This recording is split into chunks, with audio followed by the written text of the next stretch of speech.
और मशरिक़ वस्ता से इस वक्त बड़ी खबर आ रही है। आपको बता दें कि पासदारान इनकलाब यानी IRGC ने बहुत बड़ा दावा यहां पर किया है। ईरान का बड़ा दावा कि उसने अमेरिका के F-35 तैयारे को मार गिराया है। जी हां, और इसकी तादाद भी दरअसल IRGC जो बता रहा है वो कहीं ज्यादा है। कुछ दावों में कहा जा रहा है कि 5 F-35 तैयारे IRGC ने मार गिराए हैं अमेरिका के, और कुछ में दावा इससे भी ज्यादा का किया जा रहा है। हालांकि अमेरिका अभी इन दावों को झुटला रहा है, लेकिन बड़ी खबर इस वक्त जो आ रही कि IRGC ने यह बड़ा दावा किया है कि अमेरिका के F-35 तैयारों को मार गिराया गया है। यह दरअसल जो दावा अमेरिका ईरान की तरफ से किया जा रहा है या IRGC की तरफ से किया जा रहा है, यह दरअसल जॉर्डन में हालिया दिनों जो हमले ईरान की तरफ से हुए या फिर बहरीन में जो हमले हुए, इनको लेकर दरअसल यह दावा IRGC की तरफ से किया गया है। और IRGC का यह कहना है कि उसने बहरीन और जॉर्डन में अमेरिका के F-35 तैयारों को मार गिराया है, जिसकी तादाद एक रिपोर्ट के मुताबिक 12 भी बताई जाती है, एक रिपोर्ट में इसे 5 भी बताया गया है। तो अभी जो सही तादाद है वो तो नहीं पता चल रही, लेकिन क्योंकि IRGC ने खुद इसका दावा किया, तेहरान ने खुद इसका दावा किया है, इस वजह से इस खबर में सच्चाई भी हो सकती है। क्योंकि अमेरिका दरअसल इस तरह की खबरें छुपाता है, अमेरिका अपने नुकसान को दरअसल छुपाता है। अमेरिका ये नहीं चाहता है कि उसकी जो कमियां हैं, उसकी जो शिकस्त है वो एक तरह से दुनिया के सामने आ सके। तो इसी वजह से पेंटागन ने अभी तक इसकी तस्दीक नहीं की है, लेकिन IRGC ने यह जरूर माना है और उसने दावा किया है कि उसने अमेरिका के F-35 तैयारे को मार गिराया है। तो आप देखिए कि मशरिक़ वस्ता में कशीदगी एक बार फिर खतरनाक मोड़ पर पहुंचती हुई दिखाई दे रही है। ईरान के पासदारान इनकलाब यानी IRGC ने दावा किया है कि उसने अमेरिका का जदीद तरीन F-35 स्टील्थ जंगी तैयारा मार गिराया है। और आप ये मानकर चलिए कि अगर ये दावा दुरुस्त साबित होता है तो ये न सिर्फ अमरीकी फ़ज़ाई ताकत के लिए बहुत बड़ा धचका है, बल्कि खित्ते की सिक्योरिटी सूरत हाल पर भी गहरे असरात इससे मुरतब हो सकते हैं। लेकिन असल सवाल यह है कि क्या इस दावे की कोई आज़ादाना तस्दीक हुई है, क्योंकि पेंटागन ने अभी तक इस पर माना नहीं है, पेंटागन ने अभी इसकी तस्दीक नहीं की है। लेकिन IRGC ने यह कहा है कि F-35 दुनिया के जदीद तरीन स्टेल्थ लड़ाका तैयारों में शुमार होता है, जिसे रडार से बचने, जदीद सेंसर और इंतहाई जदीद हथियारों की सलाहियत हासिल है।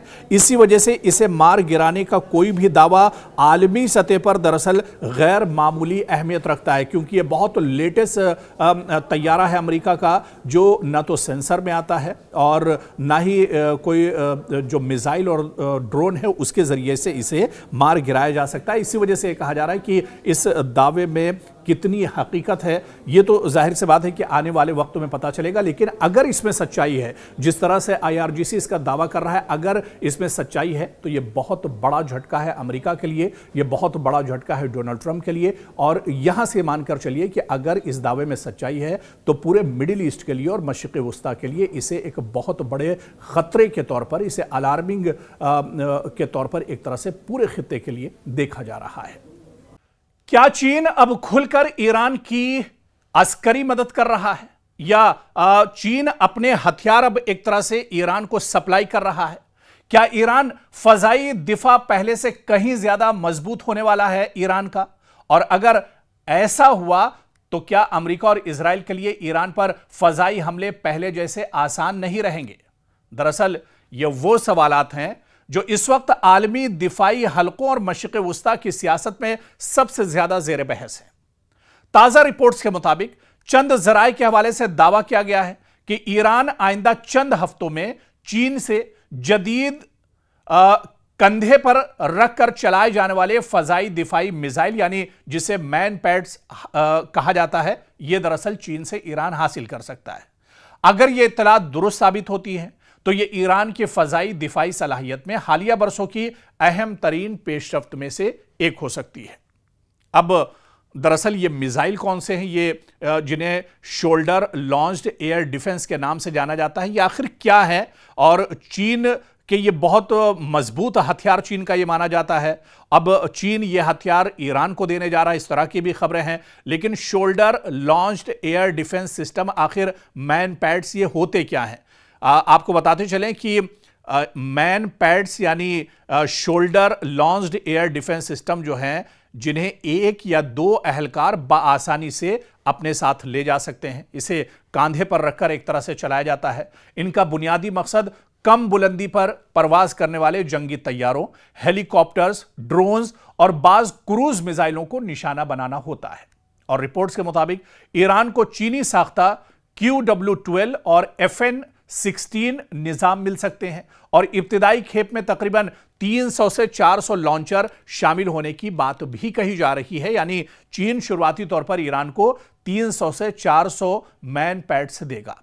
अब दरअसल हालिया महीनों में अमेरिका और इजराइल के साथ कशीदगी के दौरान ईरान के कई फौजी और स्ट्रेटेजिक मकामात को फजाई हमलों का सामना करना पड़ा है। इन वाकयात ने ईरान के फजाई दिफा में मौजूद बाज कमजोरियों को नुमाया किया है, जिसके बाद तेहरान अपनी दिफाई सलाहियत को मजीद मजबूत बनाने की कोशिश कर रहा है। और इधर चीन पहले ही ईरान का एक अहम माशी और सिफारती शराकतदार समझा जाता रहा है। इस पूरी लड़ाई में दो जो जंगें हुई, जब पहली लड़ाई इजराइल और अमेरिका के साथ ईरान की हुई, या फिर अब अमेरिका के साथ ईरान की लड़ाई हो रही है, इसमें पीछे से पूरा सपोर्ट दरअसल ईरान के साथ चीन का रहा है। अगर यह दिफाई मुआहिदा अमली शक्ल इख्तियार करता है तो यह दोनों ममालिक के ताल्लुकात में मजीद गहराई की अलामत हो सकता है। ताहम यह बात भी अहम है कि बीजिंग माजी में यानी पास्ट में ईरान को हथियार फराहम करने से मुतालिक बाज रिपोर्ट्स की तरदीद करता रहा है और हर रिपोर्ट की आजादाना तस्दीक भी दस्तयाब नहीं हुई है। इधर दरअसल अगर ईरान वाकई बड़ी तादाद में जदीद मुख्तसर फासले के फजाई दिफाई निजाम हासिल कर लेता है चीन से, तो कम बुलंदी पर होने वाली फजाई कार्रवाइयां ज्यादा खतरनाक हो सकती हैं। और इसका मतलब दरअसल यह नहीं कि ईरान नाकाबिले तस्खीर हो जाएगा, लेकिन फजाई हमलों की मंसूबाबंदी यकीनन ज्यादा पेचीदा हो सकती है। और जो छोटे छोटे हमले ईरान पर दरअसल होते हैं या नजदीक से जो हमले अमरीकी एयरक्राफ्ट, अमरीकी तैयारों के जरिए, अमरीकी ड्रोन या मिसाइल के जरिए होते हैं, बहुत नीचे से आकर अपने टारगेट को दरअसल वो निशाना बनाते हैं, उस वक्त ये जो शोल्डर लॉन्च पैड है, जो मिसाइल है, इसके जरिए से ईरान अमरीकी जो तैयारे हैं, अमरीकी जो मिसाइल या ड्रोन है, उनको निशाना बना सकते हैं। तो ये एक बहुत बड़ी कामयाबी और एक बहुत बड़ी डील है जिस पर अब लगातार चर्चा हो रही है। और चर्चा इस वजह से भी हो रही क्योंकि चीन अब खुलकर ईरान के साथ एक तरह से मैदान में आ गया है। अब पहले जो बातें कही जाती थी कि ईरान पर्दे के पीछे से अमेरिका की मदद कर रहा है, लेकिन अब कुछ ढका छुपा नहीं है। अब चीन खुलकर एक तरह से ईरान के साथ खड़ा है। चीन की नजर दरअसल पूरे मशरिक़ वुस्ता पर है कि अमेरिका यहां से निकले, और चीन दरअसल अपना दबदबा पूरे मशरिक़ वुस्ता में बढ़ाना चाह रहा है। और इसी वजह से वो जान रहा है कि अगर ईरान की खुलकर मदद करेगा तो मशरिक़ वुस्ता में आने वाले दिनों में, मुस्तकबिल में पैर जमाना चीन के लिए दरअसल आसान हो जाएगा। लेकिन इतना जरूर है कि अगर यह डील अमेरिका, ईरान और चीन के दरमियान हो जाती है तो अमेरिका के लिए बहुत बड़ा धचका होगा, डोनाल्ड ट्रंप के लिए बहुत बड़ा दर्द सर भी बनने वाला है। लेकिन यह डील कब तक होगी, क्योंकि अब इसकी शुरुआत हो चुकी है, लेकिन यह डील फाइनल कब तक होती है, यह देखना बहुत अहम होगा।